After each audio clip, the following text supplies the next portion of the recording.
Mhm. Bien. Et voilà, c'est bon. Donc, je commence comme ça pour l'enregistrement. Bonsoir à toutes. Je crois que, bah, tous et toutes. Merci d'être là pour ce lancement de ce livret d'activités prêtes à l'emploi que nous avons conçu dans l'ESSEF. Nous avons les autrices aujourd'hui parmi nous. Donc, tout d'abord, je voulais vous raconter que c'est la dernière activité de notre centre d'études francophones de l'année. Je ne sais pas si tout le monde ici connaît le Centre d'études francophones. C'est un projet institutionnel de l'Institut de formation supérieure Lenguas Vivas Juan Ramón Fernández de la ville de Buenos Aires. Nous existons depuis 2018, si je ne me trompe pas. Et vous pouvez nous trouver sur les réseaux sociaux où nous partageons des informations de la francophonie au sens large et nos activités en général. Nous faisons des conférences, des, euh, des cycles de formation et parmi d'autres. Voilà. Le Centre d'études francophones est intégré par Victoria Coso, qui se trouve là à mes côtés, moi-même, Julia Fusek et Magdalene Arnoux, qui n'ont pas pu être aujourd'hui parmi nous, et Béatrice Couteau, qui est notre membre honoraire, même si elle est, voilà. Et elle continue à nous accompagner dans les activités, même si elle ne travaille plus au Lenguas Vivas. Voilà.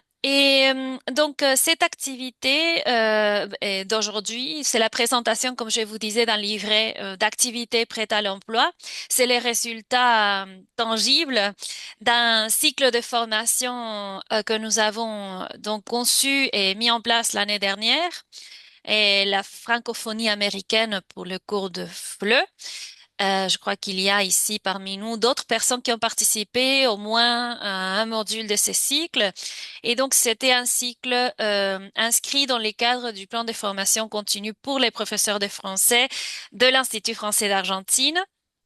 Et c'est un cycle qui a été conçu donc en 4 modules et avec différentes perspectives. Donc, perspective philosophique sociologique d'abord, puis perspective plurilingue, littéraire et finalement perspective historique. Et chaque module avait une présentation donc théorique par un spécialiste en la matière et puis une deuxième rencontre pratique où on essayait donc de aborder ces mêmes sujets, mais en pensant à la classe des Français. Comment on pouvait donc adapter ces contenus théoriques ou adapter les perspectives que ces contenus théoriques nous permettaient d'avoir pour notre cours de français. Et pour les personnes qui ont suivi donc tous les modules, il y avait la possibilité de conclure donc les cycles par la présentation d'une unité didactique avec cette perspective dont je vous parlais. Et le livret, donc, inclut les unités didactiques de 5 ou 6, maintenant je doute, euh, personnes ou groupes de personnes qui ont élaboré des unités didactiques qui étaient vraiment très, très bien faites. On les a travaillées pendant toute cette année. Et on a donc abouti à la création de ces livrets qu'on vous partagera après. Donc, sera disponible gratuitement pour tous et toutes. Et nous espérons que cela vous plaira. Vicky, je te passe la parole.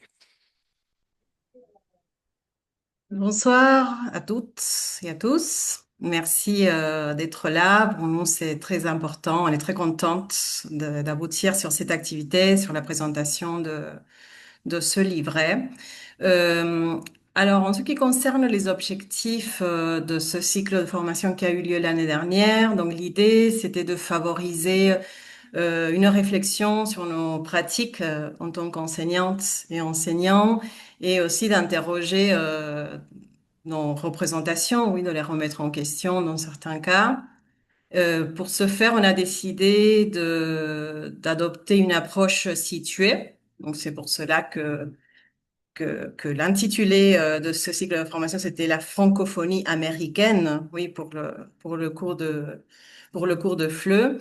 Et pour ce faire, on s'est servi aussi de cadres théoriques tels que celui de l'interculturalité critique et des théories décoloniales qui ont été travaillées au long de différents modules.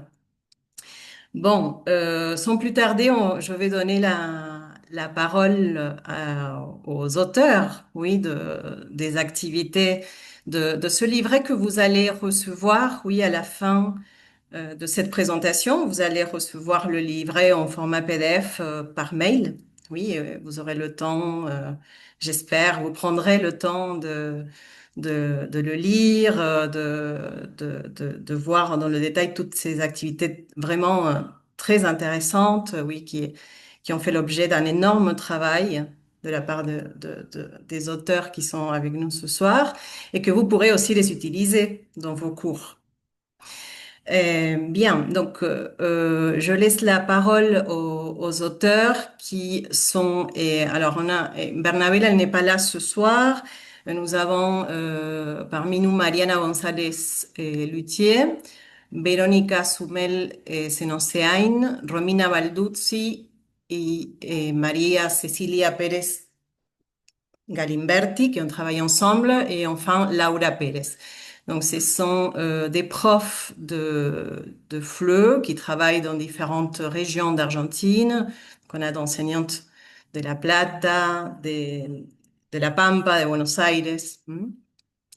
Et bon, on va présenter, on va vous laisser la parole dans l'ordre de parution des activités dans le livret.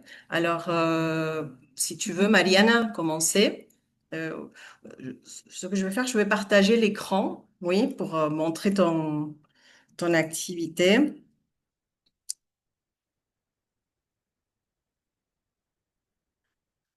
Alors,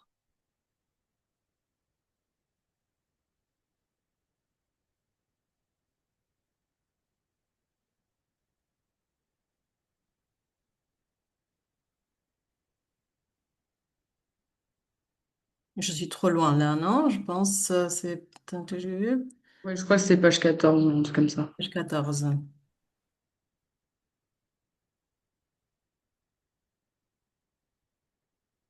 Voilà. Voilà, Mariana, bienvenue. Donc, quand tu veux, tu commences ta présentation. Bon, d'abord, merci de l'espace de présentation du livret et je voulais aussi, je tenais à remercier de nouveau le CEF pour l'espace formatif de l'année dernière qui était très intéressant et avait aussi le mérite de recentrer la francophonie sur les territoires américains. Euh, et tant le contenu théorique qu'ensuite pratique et pragmatique ont été des grands moments de l'année dernière. Donc, je voulais encore vous remercier.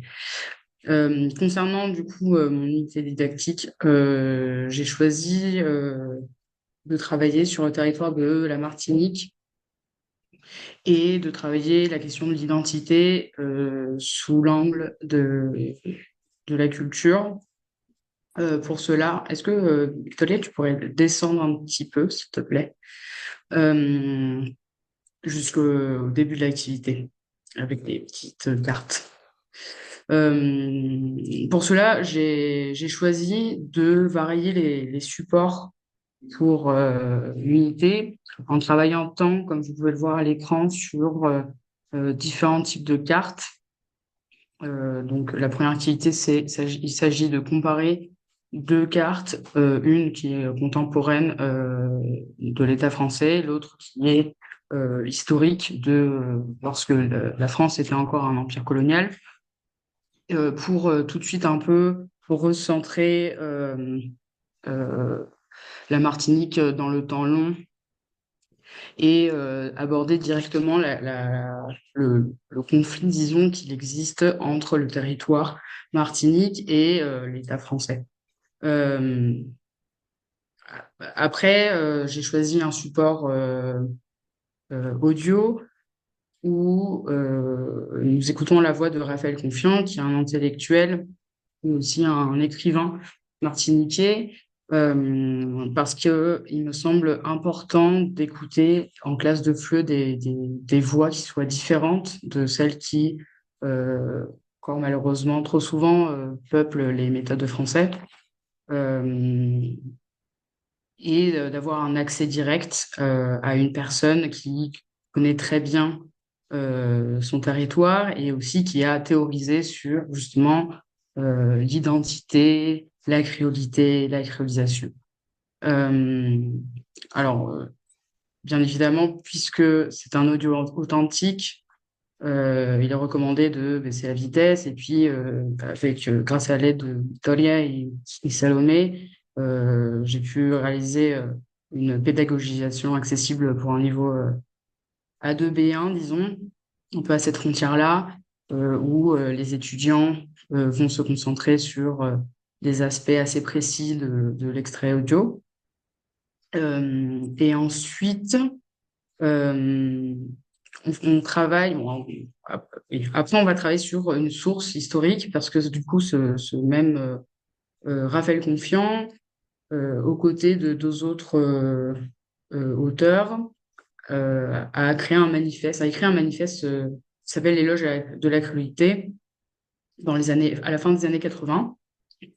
Et il me semble important aussi de toujours nourrir les classes de FLE euh, de d'autres pratiques qui viennent de d'autres disciplines, disons, comme les sciences sociales, et donc du coup d'avoir toujours un petit peu une invitation à se poser des questions par rapport à un document authentique. Donc c'est pour ça que j'ai choisi cette esquisse de l'éloge à la cruauté, parce que aussi c'est très simplement écrit, donc il n'y a pas de trop de difficultés, disons, pour nos étudiants et étudiantes à pouvoir se confronter à des textes qui sont voilà, authentiques, et historiques. Et pourtant, voilà, d'avoir cet accès-là direct, et ensuite, bien évidemment, pouvoir le travailler avec des exercices lexicaux ou de petites productions. Et ainsi, on peut mêler à la fois l'emploi de la langue, mais aussi une réflexion un peu plus large sur questions historiques ou anthropologiques. Euh, voilà, donc c'est un petit peu ça l'enjeu, disons, de cette unité didactique, de non seulement de nous décentrer, disons, en allant travailler une thématique implanté territorialement en Martinique, d'écouter une voix qui soit d'une personne intellectuelle de Martinique, mais aussi de pouvoir avoir une réflexion un peu plus poussée sur nous-mêmes et sur notre propre implantation territoriale. Voilà, donc disons le public visé est plutôt jeunes adultes. Après, bon, on peut aussi l'adapter, je pense, avec des adolescents selon la dynamique de classe. Voilà. Merci beaucoup, Mariana. Donc voilà, après, vous pourrez voir l'activité de Mariana dans le détail sur le PDF. Je donne la parole maintenant à Véronica Soumel, qui nous raconte son expérience. Pardon, et pour les publics, si vous avez des questions ou des commentaires, vous pouvez les laisser dans les chats ou les garder pour la fin. Oui, je voulais juste un petit rappel. Véro, vas-y. Bonsoir, bonsoir à tous. Moi aussi, je veux remercier les profs, remercier OSEF pour cette formation et pour cette opportunité.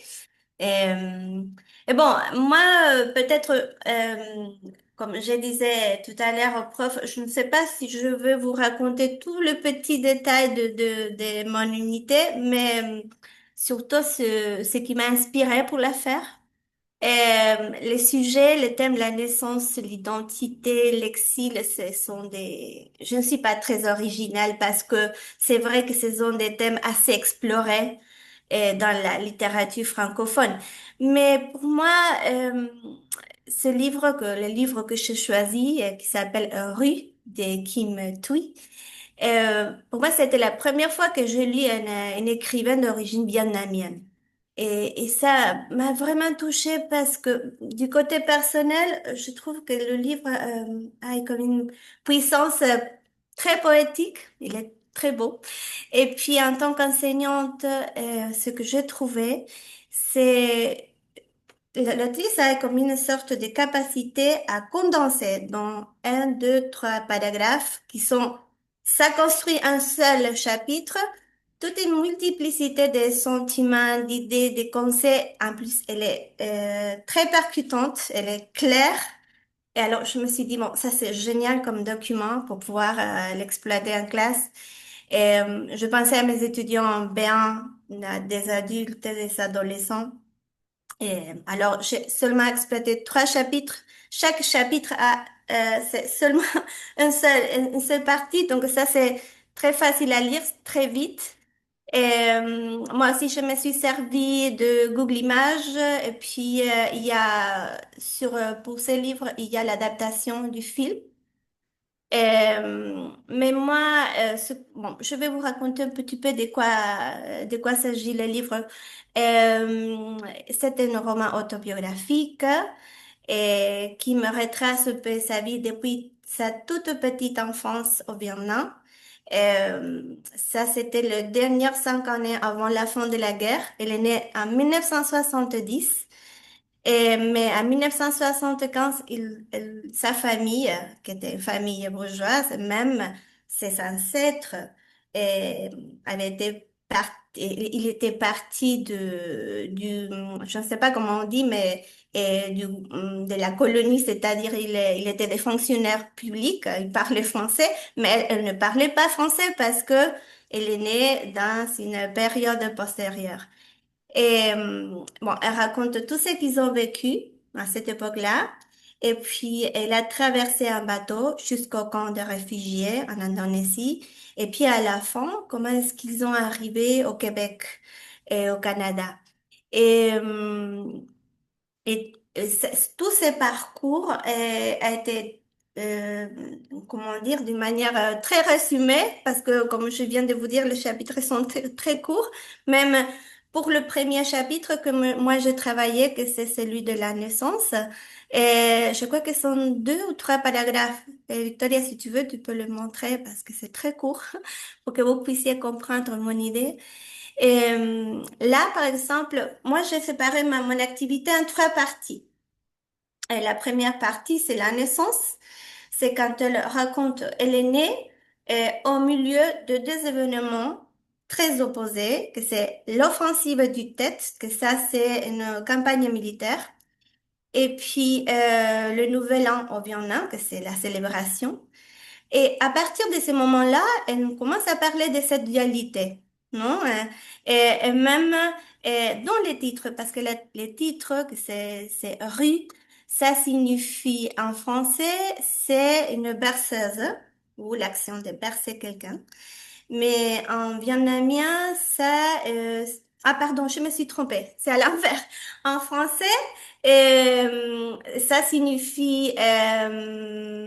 bon, peut-être, Salomé, tu te souviens parce que je ne me souviens pas comment c'est en français ou en vietnamien. Je pense que en français, c'est petit ruisseau, c'est ça? Ou je Ah crois, ouais. mais je me souviens plus. Ah, parce que je me souviens des sens, mais je ne me souviens pas des langues, pardon. Mais en français, je pense que c'est un petit ruisseau, versement de larmes. Et là, moi, ce que j'ai compris, c'est qu'elle veut nous exprimer cette douleur, cette souffrance de l'exil. Mais puis après, en vietnamien, ça signifie la berceuse, l'action de bercer. Et nous raconte dans le livre l'accueil qu'ils ont reçu toutes ces diasporas vietnamiennes au Québec. Et observez donc un seul mot, un mot avec deux lettres. Elle a ce don, non, de résumer, de condenser tous ces sentiments. Et je pense que ça reflète très bien son livre. Pour les premiers chapitres que je parlais de sa naissance, j'ai proposé des activités de compréhension, même pour activer les sens, parce que elle est très illustrative. Et pour le 10e chapitre, elle parle, et ça c'est très intéressant, j'aurais aimé le travailler un peu plus, que c'est un peu le rôle de sa mère. Et même elle, en tant que fille et en tant que mère, sa maman elle lui a donné un homme qui se ressemble beaucoup au sien. Et il y a juste une petite nuance de prononciation que seulement un Vietnamien peut observer, peut percevoir. Alors, c'est très poétique parce qu'elle dit que à partir du moment où ils sont partis dans l'exil, sa mère jette dans la mer ses origines, ses liens qu'ils avaient. Et donc, je trouvais tout ça tellement beau, mais tellement douloureux, non? Parce qu'à partir du moment où ils sont arrivés au Canada, ce lien n'existait plus. C'était le lien de ses origines, de sa culture et de sa langue. Et puis bon, à la fin, pour les chapitres 7 ce chapitre, il nous décrit un peu ce qui s'est passé au moment de l'arrivée au Canada. Et même s'il faisait tellement froid, elle était très couverte, mais elle avait un pull et tout cela, mais elle disait, je me sentais nue, parce qu'elle était déracinée. Et, et alors, ça, je l'ai accompagné avec la bande-annonce du film, parce que le film, ça raconte surtout l'exil après. Hein. Alors, ça, c'est très bien pour travailler le sentiment, les sensations. Euh, Elle est, comme je viens de vous dire, elle est très percutante. Elle est très frappante au moment de dire ce qu'elle ressent, son ressenti. Et, et bon, et finalement, je proposais une activité de production. Je pensais, parce qu'en Argentine, beaucoup de familles ont des ancêtres qui ont été des migrants aussi. Alors, on peut chercher une histoire vraie ou on peut inventer une histoire fictive et faire une frise chronologique et construire un récit de migration à partir de tout ce qu'on a fait dans cette unité. Euh, mais bon, puis après, j'allais vous dire quelque chose et j'ai oublié. Ah oui, euh, quant, quant à la formation, ce qui a été, parce que Victoria elle disait tout à l'heure, une manière de penser, non, de réfléchir à nos pratiques. Moi, en tant que prof, bien sûr, je me suis formée en littérature, en linguistique, mais pas en histoire, par exemple. Et normalement, on a cette tendance à romantiser, à rendre un peu exotique tous ces sujets de l'exil, de la migration. Et alors, je me suis dit, non, il faut situer c'est un fait historique, c'est du réel, c'est du vrai. Alors, c'est pour ça que la première activité que j'ai proposée, ce n'est pas la lecture, sinon taper sur le moteur de recherche Google Images, Vietnam, immigration, Québec, pour qu'ils puissent voir et des images réelles et des personnes et un bateau, des boat people, les couleurs en noir blanc et peut-être c'est un peu frappant, mais ça c'était mon idée, non, de pouvoir sortir de cette idée un peu romantique de ce qui est l'exil, de ce qui est la migration et le déracinement. Et bon, puis après, oui, on peut travailler la compréhension, la littérature, mais moi, je suis partie de là. Et, mais bon, je n'ai pas pu mettre en pratique la fiche. Pas encore. Bon, tu auras sûrement l'occasion de le Oui, faire l'année j'espère. prochaine, à la rentrée prochaine. Oui, j'espère. Merci, Bédo. Merci beaucoup. On continue avec Romina et Maria Cecilia pour l'activité intitulée Trois écrivaines, une même quête, défendre leur identité. Je crois que tu dois arrêter les partages, Vicky, parce qu'elles avaient Ah oui, leur propre oui. présentation. Merci.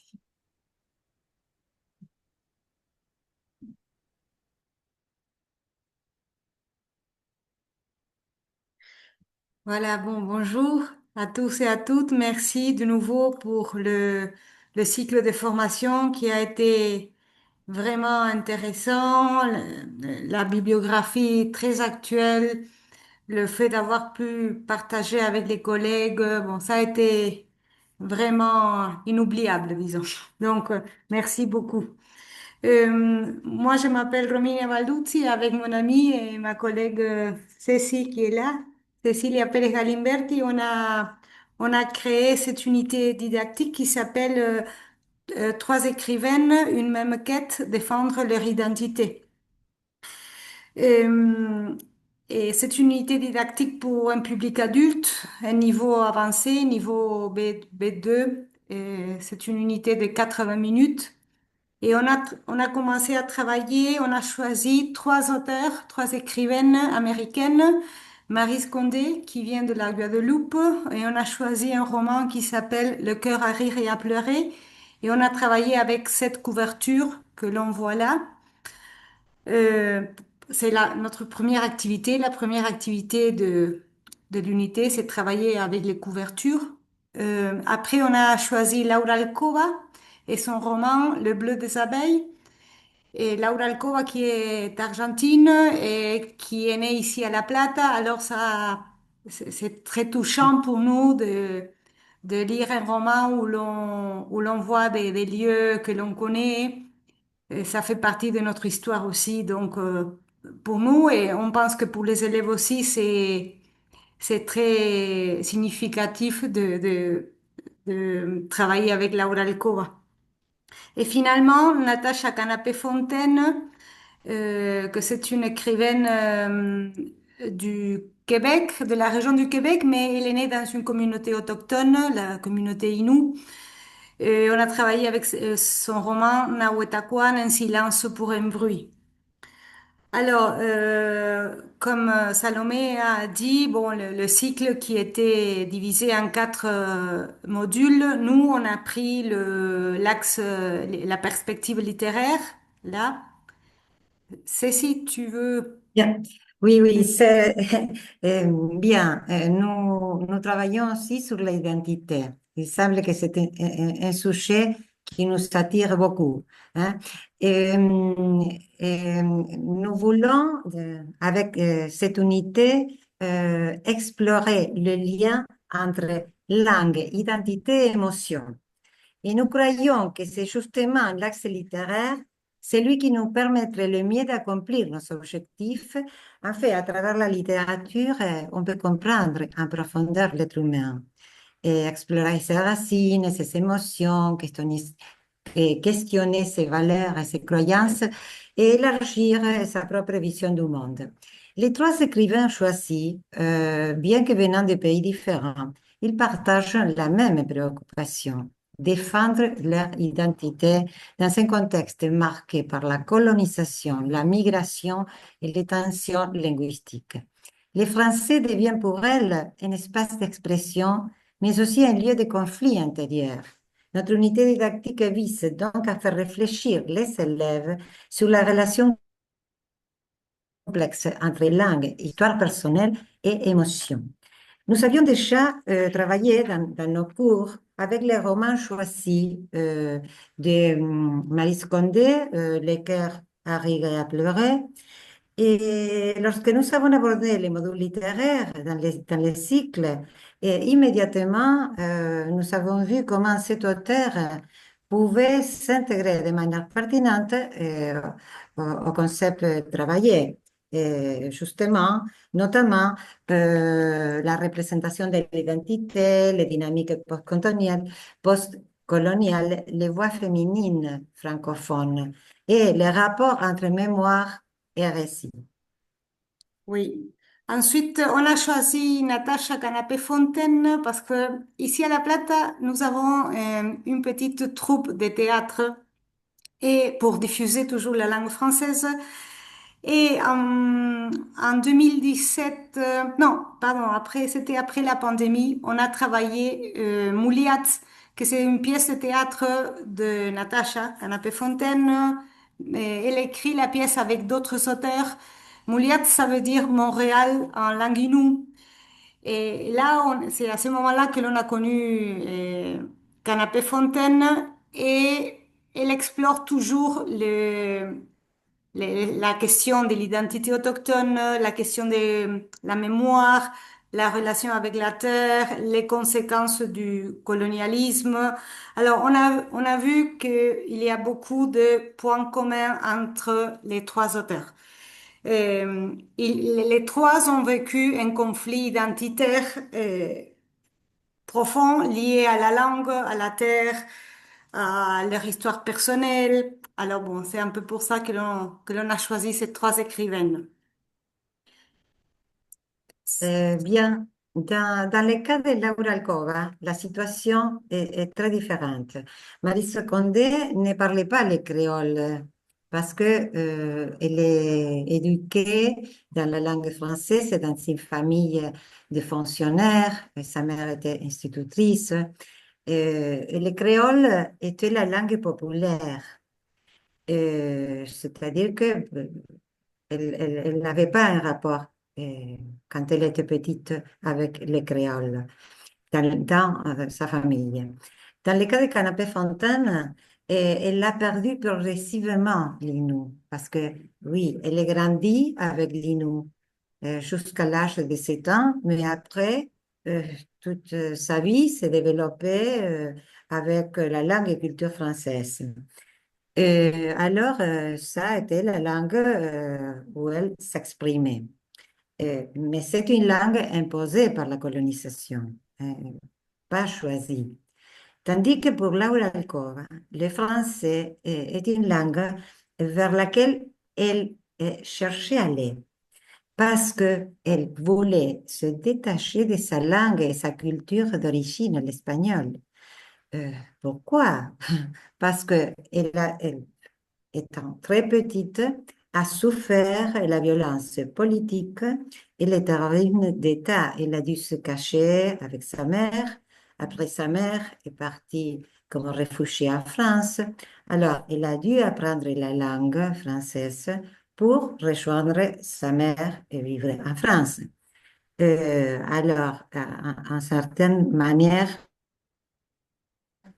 elle voulait être française. Euh, pour récupérer une identité qu'elle avait perdue en Argentine. Hein. Alors, oui, notre unité didactique est divisée en quatre parties. Une première partie, une première activité, que c'est l'observation des couvertures. Et à partir de là, on commence à parler des émotions, de la langue, de l'identité.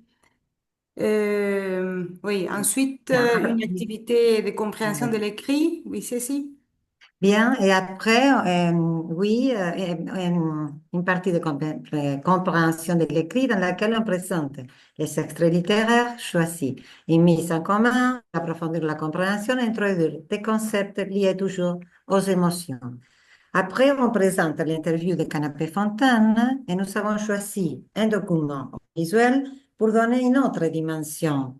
Avec les extraits littéraires, les étudiants pouvaient percevoir ce que ressentaient les protagonistes à travers l'écriture, tandis qu'avec l'interview, ils écoutent et voient directement les conflits exprimés par l'auteur elle-même. Oui. Et on finit avec une production écrite que l'on doit faire à la maison. Les étudiants doivent exprimer leur point de vue sur le lien entre langue, identité et émotions.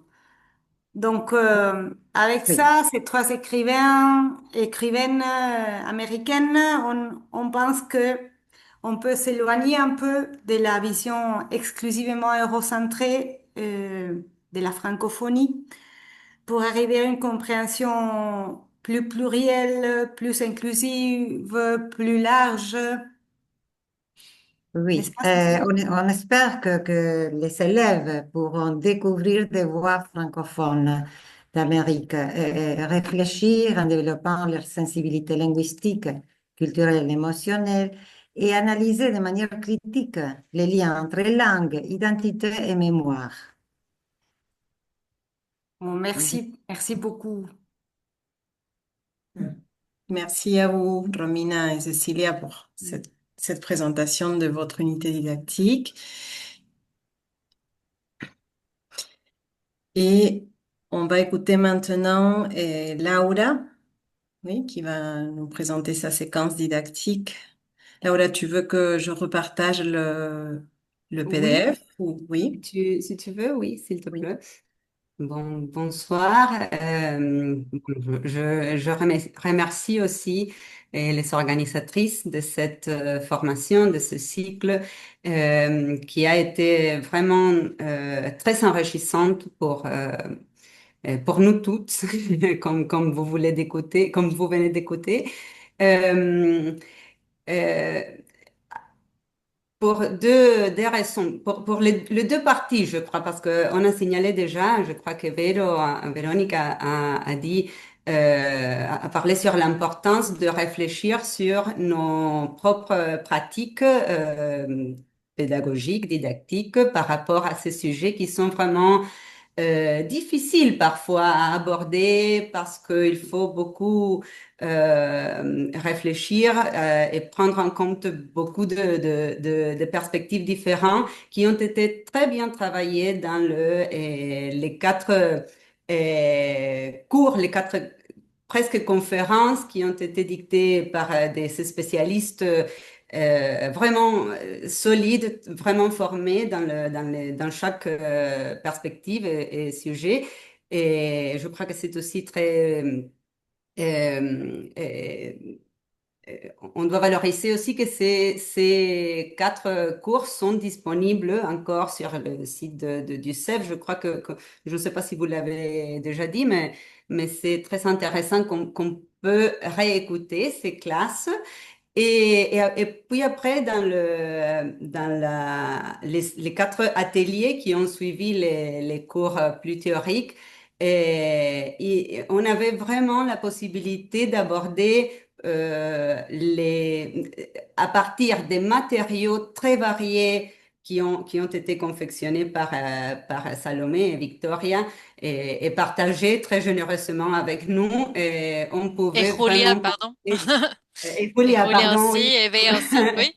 Oui, oui, c'est vrai, excusez-moi.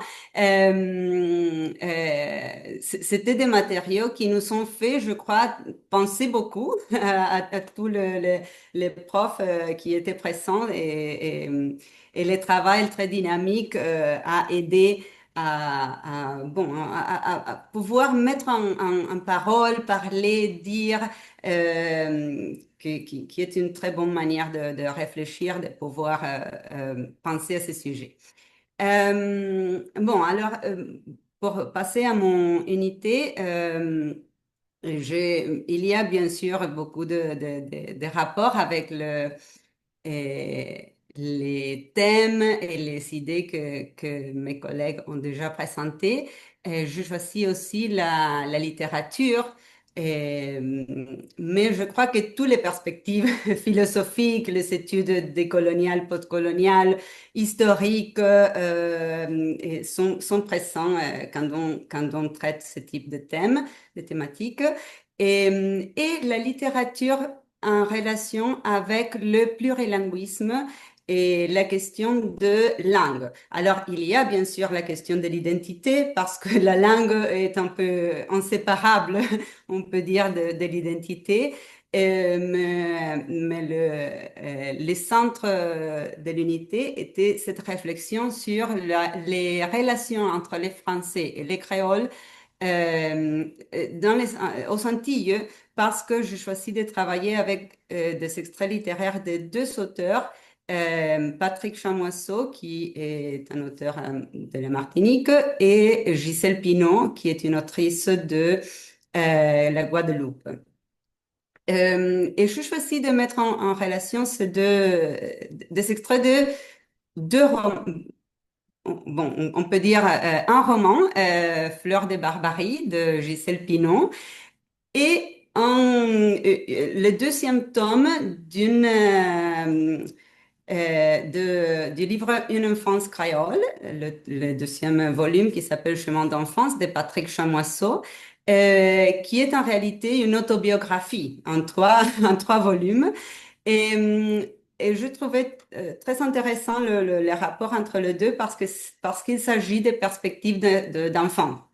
Et dans les deux cas, les protagonistes et narrateurs, narratrices aussi, parce qu'il y a et sont des enfants ou des adultes euh, qui se rappellent de ces moments, mais qui les regardent dès la perspective d'un enfant. Euh, et dans les deux cas, ce qui apparaît, c'est la relation difficile euh, entre une langue qui est sentie comme propre, comme connue et comme, euh, faisant partie de la propre identité, et une langue qui paraît plus lointaine. Et, et bon, dans la première activité, l'idée c'est de proposer aux étudiants de lire les extraits peut-être dans des petits groupes et chaque groupe un extrait différent parce que ce sont des textes plutôt longs, un peu longs et avec beaucoup de choses à analyser. Alors, je pensais à le faire travailler en groupe pour pouvoir mettre en commun après et faire débattre parce que bien qu'il y ait cette ressemblance entre les deux, parce qu'il s'agit des enfants et aussi des situations d'école, parfois, des situations qui se sont générées dans un cours, une salle de classe. Il y a aussi des différentes perspectives. Parce que dans le roman de Gisèle Pineau, bien qu'il s'agisse d'un roman, c'est aussi un peu autobiographique parce que où il y a des rapports avec la biographie de l'autrice, on pourrait dire, parce qu'il s'agit d'une petite fille qui est née en France et fille d'une mère guadeloupéenne et qui revient en Guadeloupe pour être reçue par sa grand-mère avec qui elle va vivre le reste de son enfance. Alors, dans cette rencontre, la première chose qui marque les sentiments, la perception de Josette, la petite protagoniste, c'est la différence de langue. Parce que quand sa grand-mère lui parle pour la première fois, elle écoute très attentivement comment elle prononce avec beaucoup d'attention, très soigneusement tous les mots en français. Mais 2 minutes après, elle hurle à quelques garçons quelque chose en créole. Alors la petite est surprise parce qu'elle ne parle pas le créole. Ça, c'est la première scène qu'on peut analyser dans les activités. Et aussi, à l'inverse, il y a la perspective de la grand-mère qui réagit d'une manière très euh, négative, on peut dire, parce que la petite fille veut éviter ces réactions. Après, dans le roman, dans les différentes scènes, elle essaye de ne faire pas remarquer à sa grand-mère autant comment elle parle, comment elle roule les serres, et on parle des aspects très spécifiques des différences phonétiques entre le français et le créole. Bon, ils sont signalés avec beaucoup de détails. Euh, alors, ce qui attirait mon attention, c'était justement toutes les réactions que dans la perspective romanesque sont montrées parfois par des gestes, de la gestualité, si elle, comment elle met les yeux. Alors, je l'ai travaillé aussi par rapport aux émotions et aux attitudes qui se montrent dans les gestes et les attitudes corporelles aussi. Et dans le deuxième extrait, il s'agit d'une situation de classe où il y a un professeur qui veut enseigner le français à l'école aux enfants qui connaissent seulement le créole. Alors, les professeurs, les maîtres est terrorisés quand ils écoutent comment ils prononcent quelques sons ou quelques mots, ou il ne comprend pas des mots que les élèves disent. Euh, et alors, on peut, je crois qu'on peut mettre en rapport ces deux récits euh, pour voir qu'est-ce qui se passe quand il y a deux langues qui sont bien sûr dans des rapports de force, de pouvoir,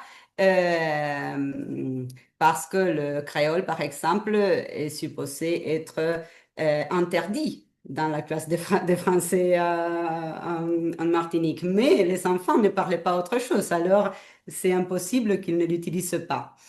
Bon, et pour finir un peu parce que je ne sais pas comment je vais avec le temps.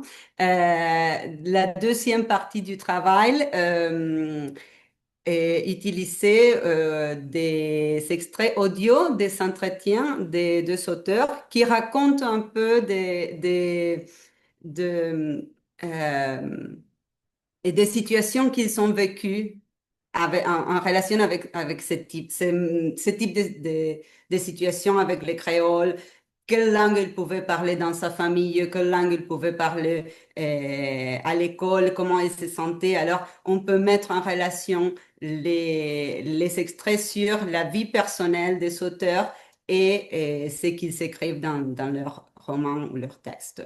Et pour finir, j'ai proposé une activité de production personnelle où les étudiants peuvent raconter une situation qu'ils ont vécue, qu'ils ont provoqué, ou ils ont provoqué, ou ils ont subi quelques attitudes, quelques sentiments par rapport aux usages de langue.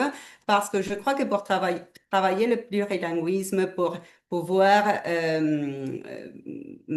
pouvoir provoquer une conscience sur la diversité des langues, sur comment ça quel impact ça a sur la vie personnelle, il faut s'identifier avec ce type de situation et la littérature nous permet ce type d'identification, et même si les étudiants ne connaissaient pas l'existence du créole avant de faire ce type d'activité, ils ont tous vécu des situations où il y a de langues qui sont peut-être dévalorisées, qui sont mises de côté, qui sont critiquées.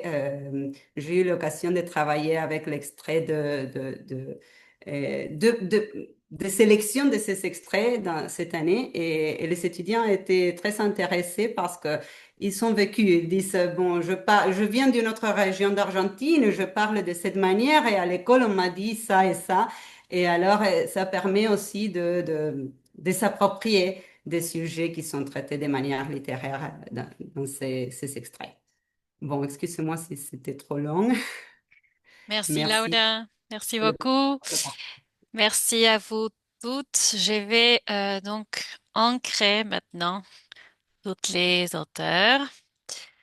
Attendez, il me manque Marianne. Voilà. Très bien. Donc, nous allons prendre quelques minutes pour des questions ou des commentaires du public après cette présentation si enrichissante. Mais pendant que le public réfléchit à ces questions, etc., moi j'ai une pour vous toutes en fait.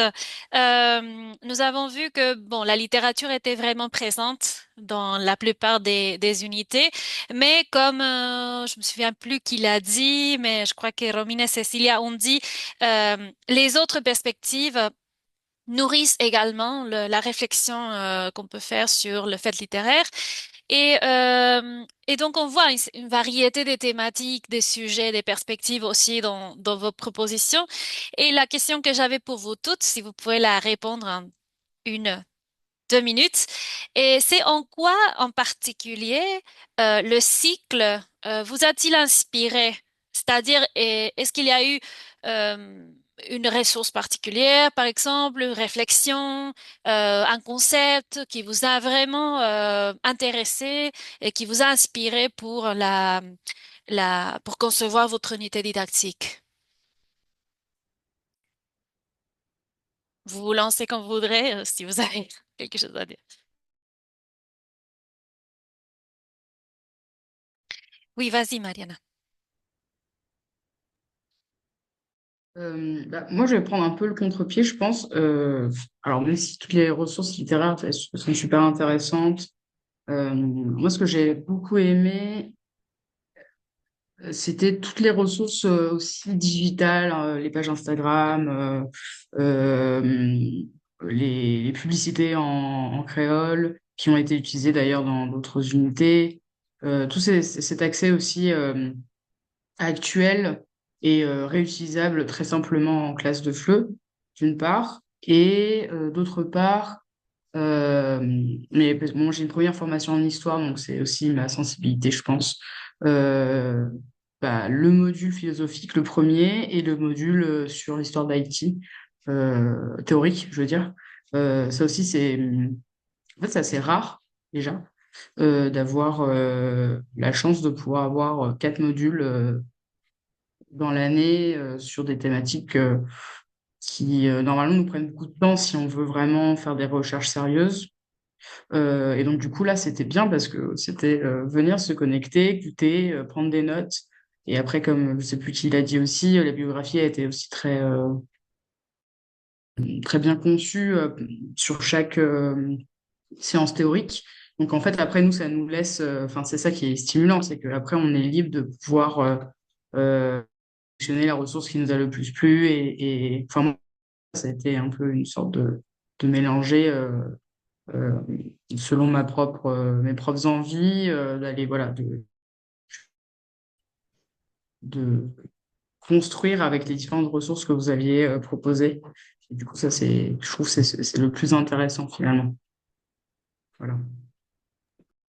Merci Mariana et je profite de l'occasion pour dire que dans les livrets que nous allons vous partager, donc vous trouverez le lien vers les conférences que Mariana a mentionnées, qui sont enregistrées, disponibles sur YouTube, et ainsi que la bibliographie complète proposée par chaque spécialiste. Donc, même si vous n'avez pas participé au cycle, vous pourrez donc explorer un tout petit peu tout cela.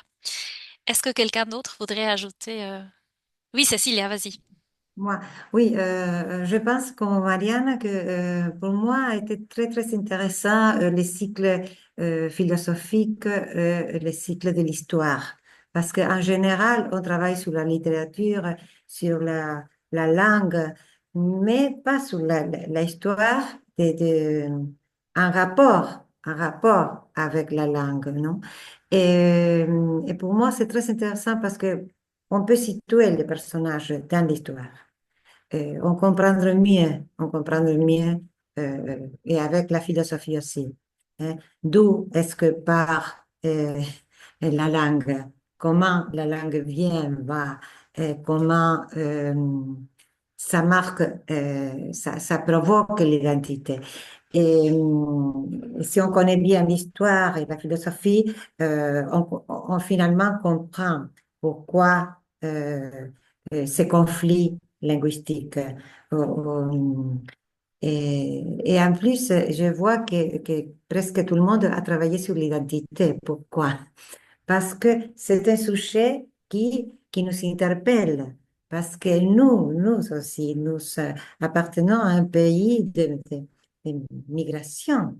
Et nos racines viennent de l'Europe, ou je ne sais pas, peut-être des peuples autochtones dans certains cas, ou des mélanges. Et dans nos maisons, euh, peut-être quand nous étions petites, on parlait mm, d'autres langues, par exemple, en mon cas, l'italien, le furlan. C'est une langue, on dit langue, mais d'autres disent régionale, non?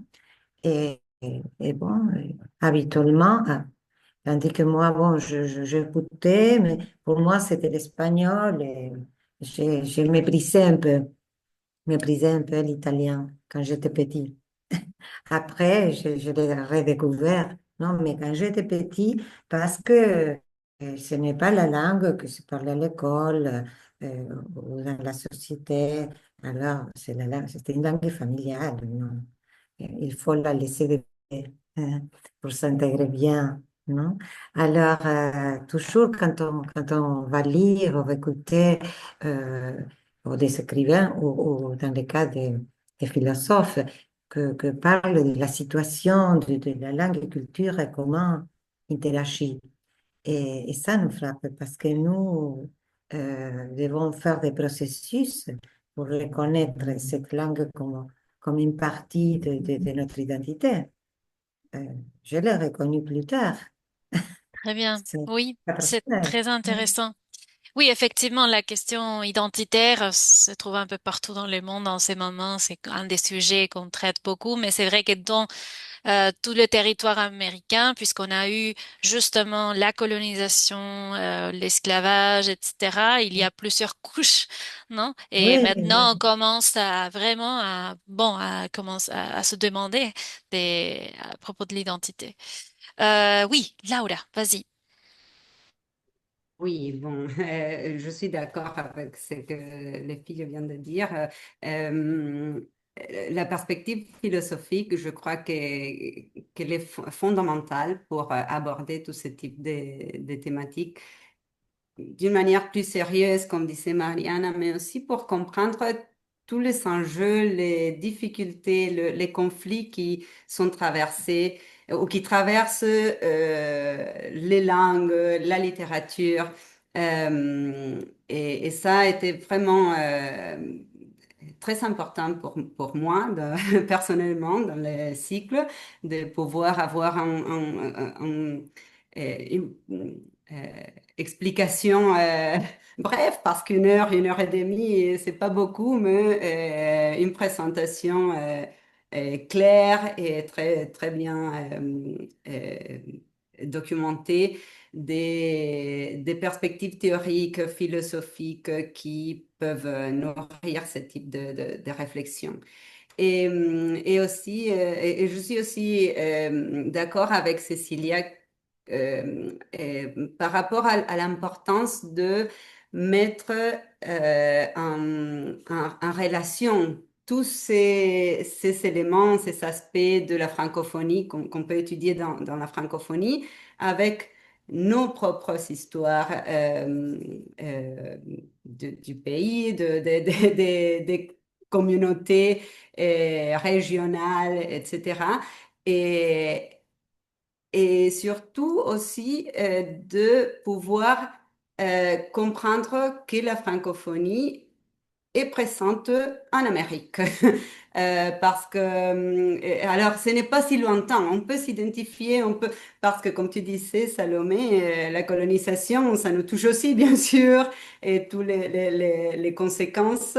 Mais je crois que quand on présente aux étudiants, par exemple, ce type de problématiques aux Caraïbes ou aux Antilles,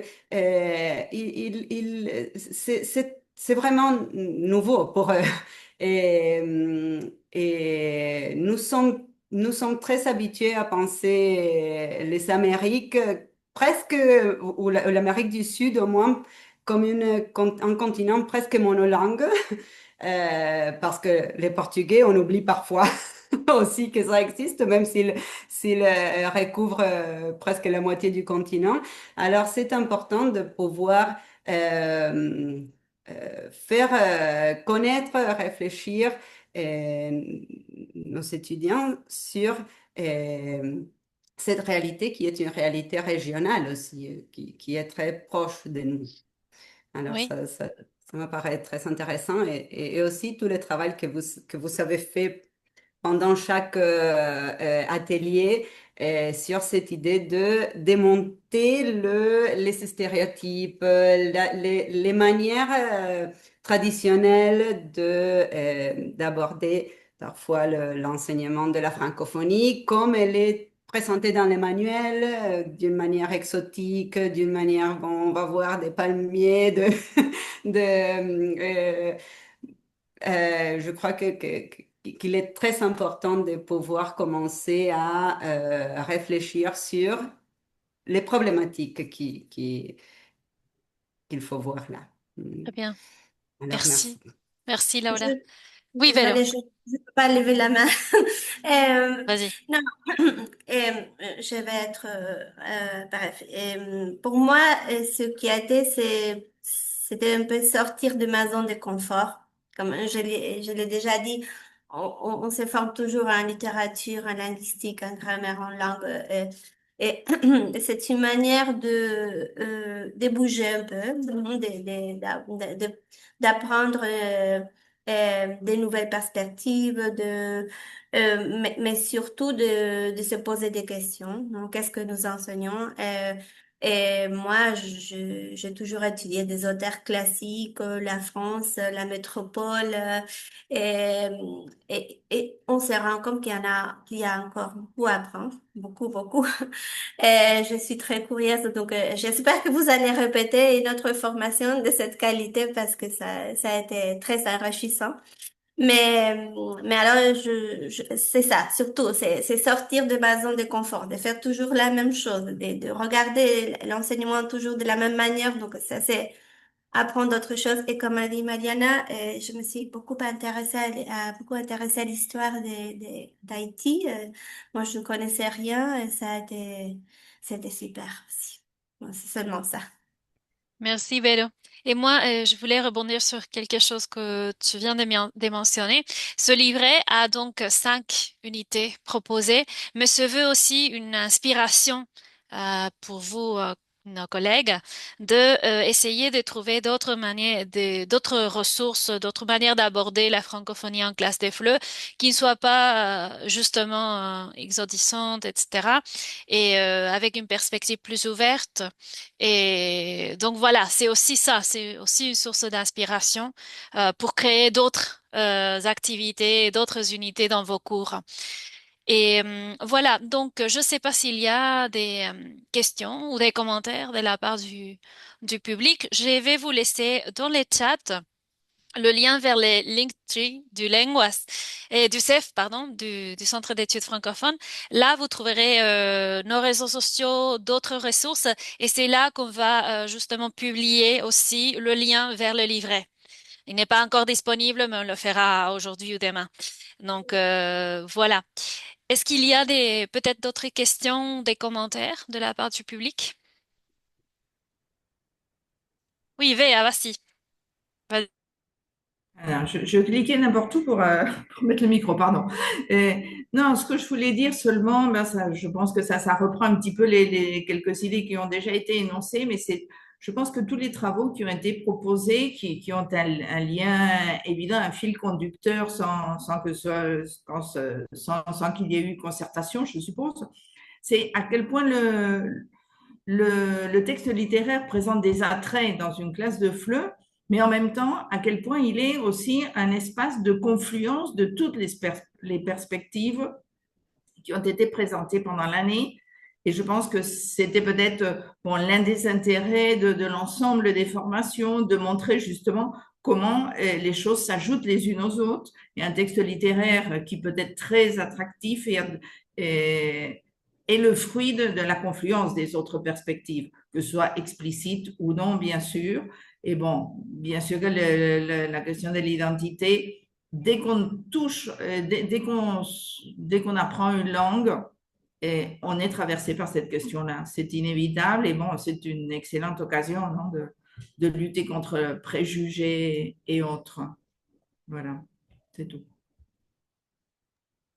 Merci, Béa. D'autres commentaires, d'autres questions?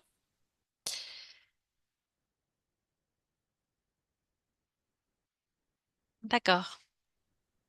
Bon, moi, je tiens à vous féliciter, les filles, pour ce travail superbe que vous avez fait. Nous, on est vraiment très contentes. On a beaucoup appris, nous aussi. Enfin, on est heureuse que tout ce qu'on a proposé, ça ait fait sens, que ça ait suscité autant de réflexion et d'envie de continuer de creuser sur ces sujets. Et comme disait Salo, donc ça c'est une invitation à continuer. Donc, euh, essayer d'utiliser ces séquences didactiques qu'ont construites et nos collègues dans vos cours, mais aussi essayer d'en créer d'autres, non? Que ça se multiplie en fait. Donc c'est un peu ça l'objectif, non? Voilà, qu'on continue à penser à tous ces sujets qui sont en pleine discussion en ce moment, non? Enfin, si on a proposé tout ça, c'est parce que ça nous a interpellé nous au sein du CEF.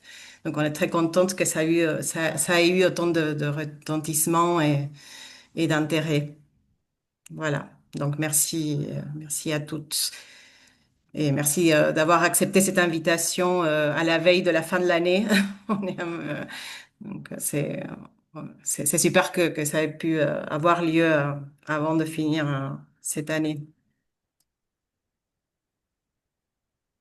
Merci. Bon, il y a quelques messages qui arrivent dans les chats. Donc voilà, merci beaucoup. Cette présentation sera disponible dans notre YouTube aussi. Donc si vous voulez la partager après. Et le livret aussi, donc sera publié et envoyé par mail. Et voilà, on est en contact toujours. Et si vous avez d'autres idées, peut-être de formations qui vous intéressent, etc., on est toujours preneuse. Parfois, on peut pas les mettre en place, mais on les a. On a comme des idées qui sont là, toujours présentes, et on essaiera de faire quelque chose avec. Donc, merci beaucoup à vous toutes et bonne fin d'année. Merci, à bientôt. Merci. Merci à vous. On est Merci en à vous. contact. Merci Au beaucoup. revoir. Au Au revoir. revoir. Merci.